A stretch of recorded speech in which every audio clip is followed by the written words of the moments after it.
জি, hello, আসসালামু আলাইকুম। আমি ফেরদৌস বলছিলাম। আমি থাইল্যান্ডের একটা হসপিটালে জব করি। এটার নাম হচ্ছে BPK9 ইন্টারন্যাশনাল হসপিটাল। তো যারা থাইল্যান্ডে চিকিৎসা করতে আসতে চান বা চিকিৎসা বিষয়ে কোনো পরামর্শ চান,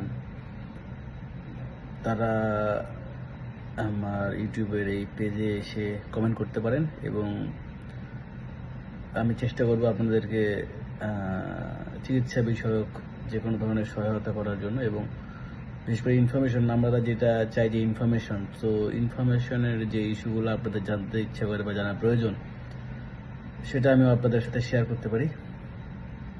তো ভালো থাকবেন। যদি কোনো কোশ্চেন থাকে আমার কোশ্চেন করতে পারেন। আমি চেষ্টা করবো আপনাদের সেই কোশ্চেনের বা ট্রিটমেন্ট বিষয়ক, চিকিৎসা বিষয়ক যে কোনো ধরনের প্রশ্নের জবাব দেওয়ার জন্য। জি, ধন্যবাদ। আসসালামু আলাইকুম।